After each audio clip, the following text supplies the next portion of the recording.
What's good YouTube, Diogo Freitas here and welcome back to another video. And in today's video we'll be taking a look at a comment that I got on a previous video asking about if the front squat and the reverse hack squat, if they are the same exercise basically, and if they work the same muscles.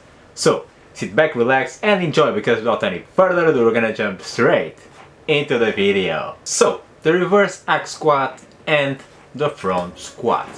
Are they the same exercise? Do they work the same muscles? Let's take a look. You might think that these exercises are really similar because of the way that the weight is applied on your body, because both of them apply the weight on top of your front delts. But that doesn't make this exercise exactly the same, and not specifically makes this exercise work the same muscles. So what is the big difference between these two exercises? Since the gyms are closed at the moment here in Portugal, I'll try to find some old footage of me performing both of these exercises so you can take a better look and have a better idea of what I'm talking about. The first big noticeable difference is that one is done with free weights, the front squat, and the other is made on a machine, the reverse hack squat. And even though the weight is applied on both of them on top of your front delts, they don't work the same muscles. And here's why. If you've watched my previous video covering the hack squat versus the reverse hack squat, you would know that the reverse hack squat allows your hips to travel backwards, so you have a more hip dominant movement, and with a more hip dominant movement you will shift most of the load into your hamstrings and into your glutes. Of course, the quads will still be activated, but most of the weight will be shifted towards your hamstrings and your glutes. And if you take a look at the front squat, because you have the weight on top of your front delts, but it isn't a fixed movement, you are not on a machine, you have to balance the weight.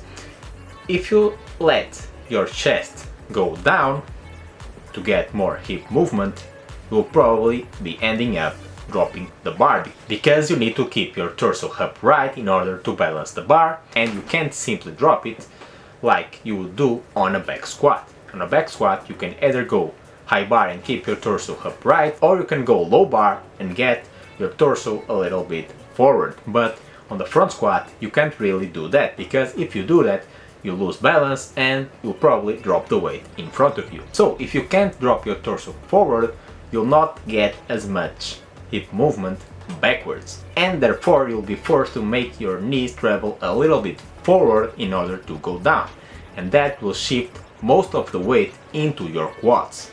So a front squat with a barbell is mostly a quad dominant exercise. If you want massive and strong quads, the front squat is probably the best exercise for you to do. So as you can see, even though they might look similar because of the way that the weight is applied onto your body, they don't work the same muscles. One of them will work more the quads, meaning that the front squat, and the other will work more your hamstrings and your glutes, being that the reverse hack squat. So as you can see, they are not the same exercise, both of them have their strengths and their weaknesses, but you should incorporate both of them in your workout routine depending on your specific goal. If you want killer and massive quads, maybe it's a great idea to incorporate front squats in your routine. Or maybe you have some kind of problem with balance, or with a bad knee, you have some knee pain, and you really want to focus more on getting your hamstrings and glutes into work, and you can go for the reverse hack squat. It is an adjustment that you need to make for you and for your specific body. You need to see what is lacking and choosing exercise according to that. So one is not better than the other, but combining the two will give you a great leg overall, because one of them will get you killer quads and the other will get you those hamstrings and those glute gains. So that's basically it for today. I hope you all enjoyed this video and enjoyed this content. If you did, don't forget to share it with a friend, drop me a like and consider subscribing so you don't miss my next video coming next week. Also comment down below what I should do next. As always, thank you so much for watching and I hope to see you in the next one.